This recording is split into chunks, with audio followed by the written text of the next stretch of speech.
I come here invited today as an expert in my field, but I also come here today also as a partner of a survivor to cancer. So this is my husband, Edward. He was diagnosed with stage 4 metastatic melanoma 13 years ago, and he's still with us today. He's a survivor, and I can't propose for any second that I have anything to do with his survivorship. I sadly can't come here today and say I had some amazing nutrition concoction or pill that I gave him, and that's why he's alive. He's a miracle of modern medical science. But I feel that as long with my expertise that I do understand very much the cancer journey in terms of treatment and survivorship. Well, nutrition, diet and nutrition, what an amazingly controversial subject it is. Everybody's an expert, every piece of media, the television, the newspapers, Facebook, Twitter, everywhere you turn, somebody has some kind of opinion, don't they, about nutrition. Someone's always telling you the best diet that there is for cancer, to treat cancer, to cure cancer, and while you're on treatment, what to consume. And I must say, through my cancer journey with my husband, and even with my science pointy hat on, I still got very sucked in by an awful lot of these claims because, as we all know, diet and nutrition is an incredibly emotive subject. Food is not just about nourishment, it's not just about providing us with nutrients. It's many more things than that. Food is incredibly emotional. Food is part of our society, the very fabric that we live in. We eat because we celebrate with our families. We eat because we enjoy food. We eat because we like the taste of it. It's not just about the nutrients. It's not just about what it's going to be doing for us. And when we're in that cancer journey, when we're being treated or when we're going through the survivorship, there's very little often that we feel that we have control over. But we do have control over what we put in our mouths. And that can be incredibly empowering and incredibly powerful, both in treatment but also as a survivor. So where do we start? Where do we look for the evidence? How do we know when we read facts on the New Zealand Herald or the Facebook site or when we do Dr. Google, what do we believe? Where is the evidence that would suggest certain diets or certain types of foods will help cure cancer or assist as an adjunct to therapy? It's really difficult finding the evidence, and I think that's why there is so much controversy around nutrition, and that's why there's so many people who are on the bandwagon, who actually think that they're experts. Let's face it, you'd probably much rather believe somebody like Pete Evans or Dr. Oz than somebody like me, because I'm an academic, I sit in my white ivory tower up the hill, and I'm probably going to give you some really boring messages which are really unsexy and very unpromising. Whereas people like Paleo Pete, Dr. Oz, and other people that are out there, other celebrities, will tell you much more exciting, much more enticing things about how diet can resolve certain health issues, how diet is the panacea for life. So they're much more interesting, they're much more engaging, and they can write these wonderful books and have these fabulous cookery shows and make over-promising statements because they're not regulated. I can't stand here and do that because I'm regulated by a board, by the Ministry of Health, by the Health Practitioners Competency Act, like your doctor will be or your nurse. And so we have to be really careful about evidence statements that we make to you. We have to be really sure that what we're telling you and how we're supporting you is based on an evidence-based paradigm, and it's been tested in many ways and on many people, so we can be 100% sure that we're safe. And a lot of this is about that. It's actually about being safe in terms of diet and nutrition. So why are there so many conflicting messages out there, even in evidence-based practice, even when we look at research on diet and nutrition? So I think one of the main reasons, really, and I've come to realise this over many years of doing research myself, is that there are multiple causes of cancer. So it's very hard to often pinpoint what the cause is or what the best treatment is, because there can be so many different causes.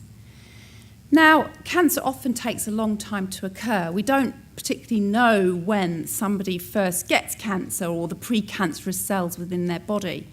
So when we think about diet and nutrition and the effect that that may have on us getting cancer or not, sometimes it's the exposure to something in our diet or the sorts of diets and the sorts of lifestyles that we've led that have happened for a long period of time, over a long period of time. So when we think about how we might measure that, that's incredibly difficult.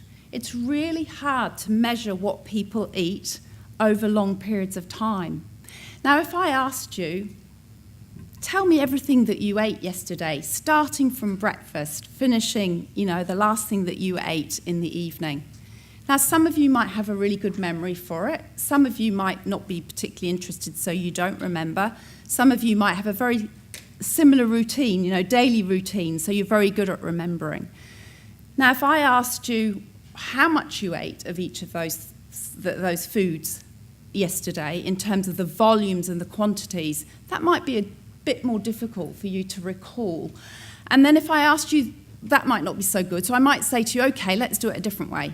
I'm going to give you a food diary and I'm going to get you to write everything that you eat and drink in it over 3 months before I see you again. So I can really understand what you eat and drink. Well, that's really hard to do, isn't it? That would be quite a difficult thing to impose on people.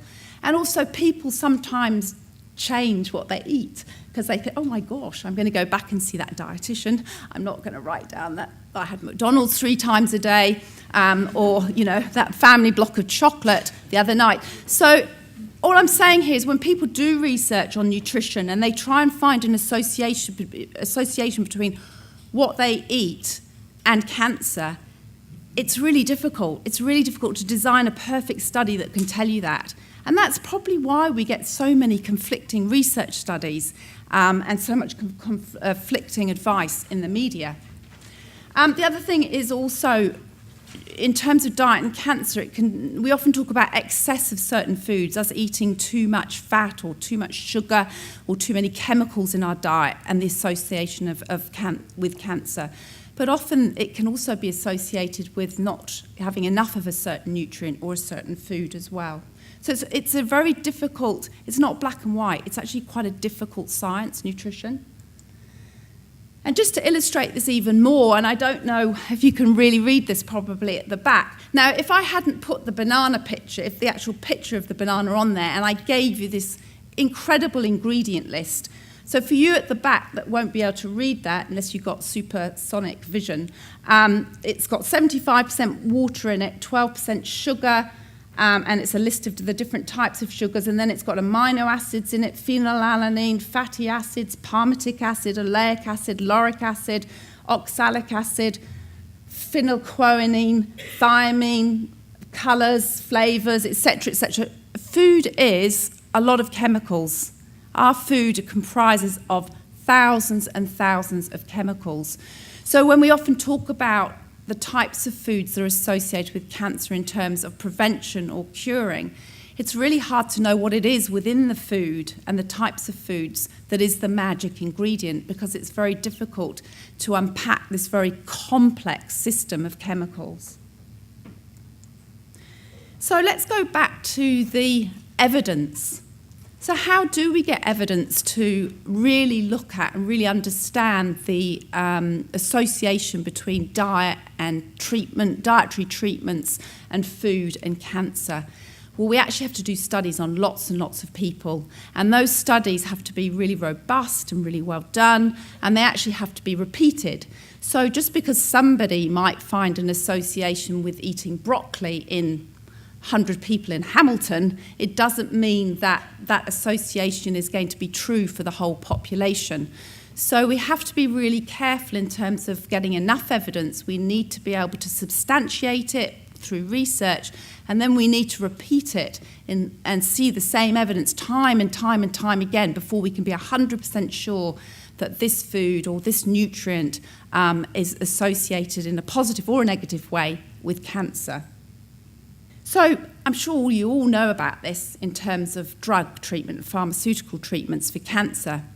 Now, people don't get treated in the traditional sense unless the drug that you're given has gone through a rigorous number of trials. So it has been tested and has gone through what we call a randomized clinical trial, and it reaches what we call a stage 4 phase, and then it has to show that it's efficacious in so many patients before it can be used for treatment. And I'm sure you're all really familiar with that concept in terms of your own treatment. So this is the gold standard in nutrition as well, randomized control trials. So for us as evidence-based practitioners, we will only accept evidence that is based on randomized control trials. But it's really difficult to do randomized control trials with food, because we can't actually put food into tablets. So when we do randomized controlled trials, I'd put half of you on a pill and half of you on a placebo, on a dummy pill. We can't design a diet and shove it into a pill and have half of you having your whole diet in pills and then the other half of you having a placebo diet in pills. So we can't do randomized controlled trials in nutrition. So it's really difficult to have that first line of evidence to support any treatment or cures with diet and cancer. Now, we can, of course, look at vitamins and minerals, so we can shove those in pills. So vitamin C is a really good example of that. We can put that into a pill because it's just a chemical. And so we can put that in a pill and we can do a randomized controlled trial with vitamin C, where half of you would be on vitamin C tablets, and half of you would be on a placebo. So we can do that, but that's not food, is it? Once you take vitamins out of a food and put it into a tablet, that's not food. What we can also do is we can extract some of those amazing chemicals that are meant to be, superfood, like particularly from things like broccoli, and we can extract the chemicals out of the food and put them into a pill, and then we can do a randomized controlled trial with those chemicals. But once you take these things out of a food, it's not in the food matrix anymore, and it behaves in a very different way. So here we're kind of moving more into pharmacy. So it's food and nutrition that's actually now moving into pharmacy and becoming like pharmacological ingredients. It's actually not food anymore. So I think this is where there's quite a lot of confusion around diet and nutrition and cancer. I'm just going to go through now a few examples of some of the most populous things that I see currently in the whole diet, cancer, nutrition space. So I did a bit of Googling and also discussing with other patient forum groups as well. What things particularly were they interested in around diet and cancer, and what things were, common currently? And one thing that was quite overwhelming in the current cancer space was the whole superfood thing, but particularly around fruit and vegetables and juicing. And so there are quite a lot of quite extraordinary claims made around the powers of fruits and vegetables and the fact that, if you consume more of them, then they're more likely to prevent you from getting cancer, prevent you from getting cancer again as a survivor, or in fact, indeed, this thing from Dr. Google actually implies that it cures cancer in 42 days. So what happens when we put lots of fruits and vegetables in a Vitamizer or a bullet? Well, we obviously go from consuming large quantities of fruits and vegetables in quite a small volume. So, if you laid out all the, say, if you were going to put through your Vitamizer or your magic bullet, a carrot and a piece of broccoli and an orange, etc., if you put that in there and drink it as juice, it's a much smaller volume, isn't it? It's quite difficult to actually sit down and eat all those individual items that you'd put into a juicer. So that can be really useful because, one, if you're not particularly keen on fruits and vegetables and you know they're good for you, that can be useful. If you haven't got a great appetite, it could be a good way to go as well because it means that you're consuming them in a smaller volume. So that could be quite helpful. But actually what we know is eating fruits and vegetables in their whole form is actually a lot better for you than it is juicing them. So there's some things that happen to the cell walls of plants and fruits and vegetables when you vitamize them, when you blend them. And one thing that happens, it reduces the dietary fiber content, and so you're not going to get the same amount of dietary fiber. And in some instances as well, some of the more green things like broccoli and kale and spinach, actually it releases a chemical in those foods which binds to minerals, so things like zinc and iron and copper and other things within your gut and stops them from being absorbed. So there are some benefits of vitamizing and having juices, but I would be really careful about consuming very large amounts of fruits and vegetables this way. Where possible, have your 5+ fruits and veggies whole, and then maybe, one portion or one a volume of a juice per day. But I wouldn't swap having your whole pieces of fruits and vegetables for juices. I'd always go whole food first. Ketogenic diets was something that came up too, a number of patient forums online, and something that I've also been asked by. I teach some of the postgraduate nurses who are nurse practitioners, cancer nurses, and this is something they ask me quite a lot about. So this has become quite popular, and again, there are some amazing books and publications on the internet which claim all sorts of weird and wonderful things and overpromise as usual. So fighting cancer with a ketogenic diet. So I'm sure many of you have probably heard of this principle. So a ketogenic diet is a diet that's extremely high in fat. So it's over 80% of the energy coming from fat. And so that's, a huge amount of fat, considering we probably eat approximately around 30% of our total energy intake a day from fat. So it's a lot of fat. The idea being that cancer cells thrive on glucose. They thrive on carbohydrate. So it seems to make sense, doesn't it? We don't want to feed them. Why would we feed cancer cells carbohydrate? Why would we feed them glucose if that's what they thrive on? Well, all our cells in our body use glucose. So they all do, particularly our cells in our brain. So there's very little research in regards to ketogenic diets and cancer, and particularly around treatment, except in some brain cancers. So there are some quite good studies going on in the US at the moment for treatment-resistant brain cancer, where they are trying, they are doing some interventions with ketogenic diets, because that kind of makes sense, because brain cells can only utilize glucose. So why not starve them and just feed them fat? But ketogenic diets do come with their risks. They have a tremendous number of side effects, and they're also really difficult to stick to. I don't know if anyone has ever tried one. I put myself on one for 2 weeks just to see what it was like, and they are incredibly difficult to stick to. I felt very tired, unwell, I felt nauseous. I also lost my ability to think more so than usual, and just wanted to sleep all the time, and also apparently had really bad breath. So not particularly easy, and very little research in the cancer space except for brain cancer.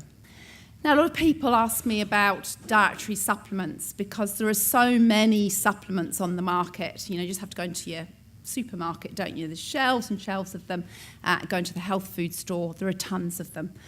Now, dietary supplements are really interesting in this country because they are not regulated. So dietary supplement manufacturers can basically manufacture vitamin and mineral supplements and supplements with food chemicals extracted from them with very little regulation. So they can actually say quite a lot on their on the label. They can say that, vitamin C is really good for you. It's very good for your immune system. Your immune system's really important for fighting cancer. So they're not making really direct claims. They're not saying, take this supplement and it's going to cure you of cancer. It's an indirect claim, and they're allowed to say that because it is an unmarketed or unregulated market.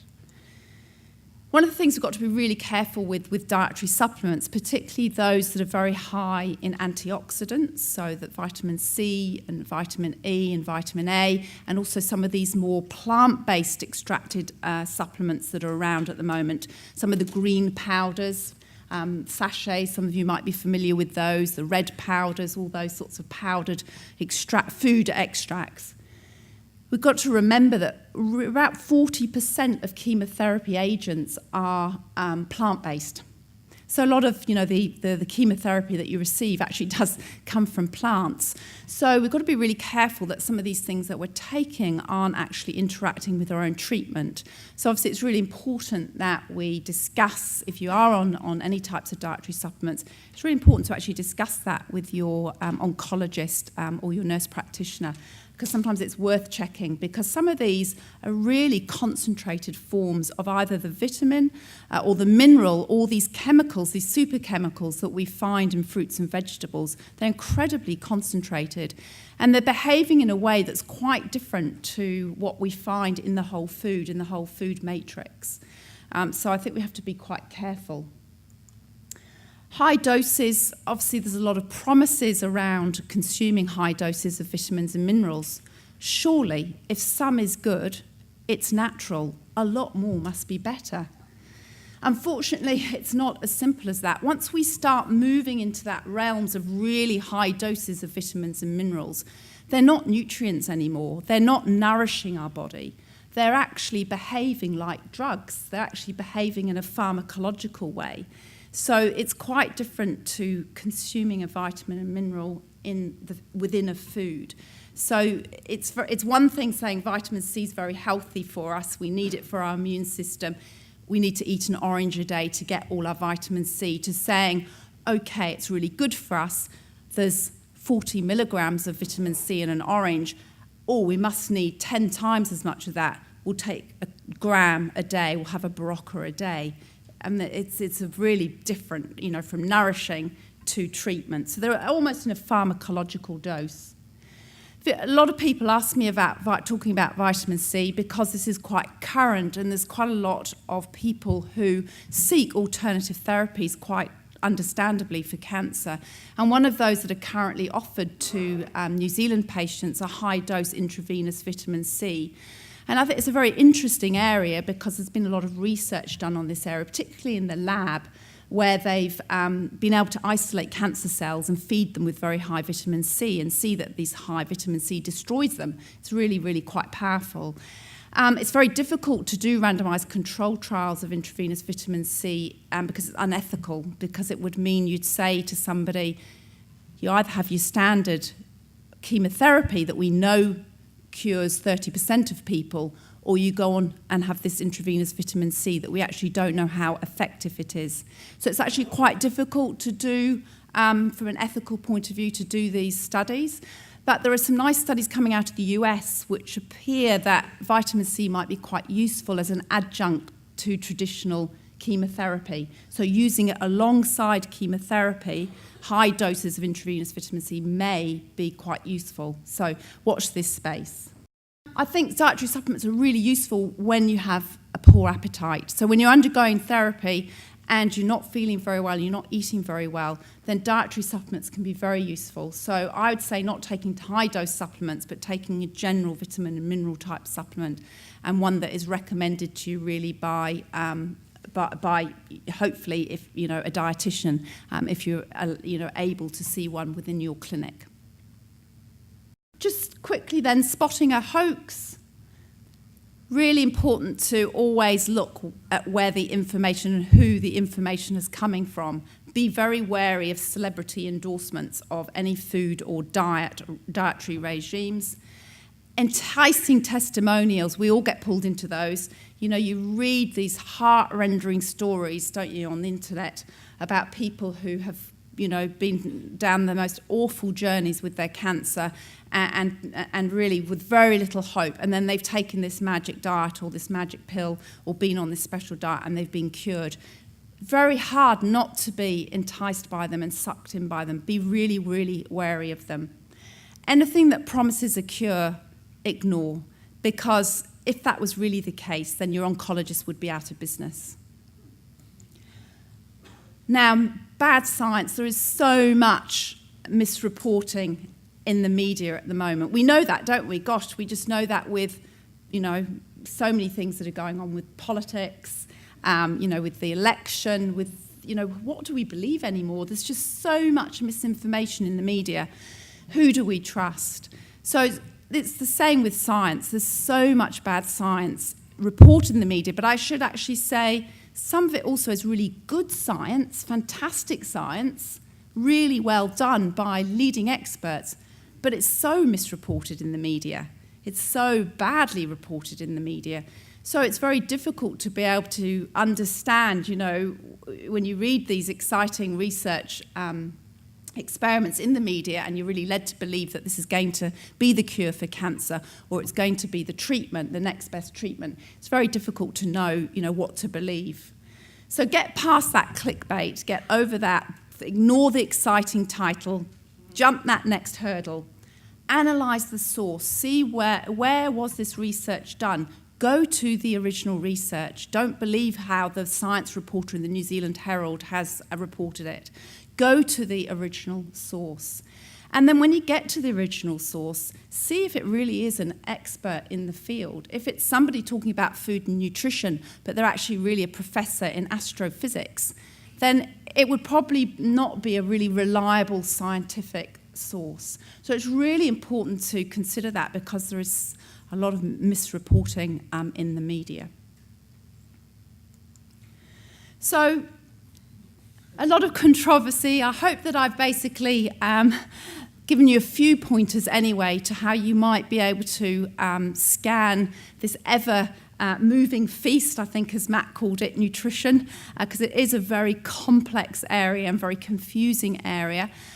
Where possible, if you can seek the advice of a registered dietitian, because they are the only registered health professional in New Zealand to give expert advice about nutrition. Even though there are a lot of nutritionists and other people out there profaning to be experts in nutrition, the only recognised registered body is a dietitian. So I hope that through your clinics and through your oncologists, some of you are able, or all of you actually are able to access a dietitian. So thank you very much.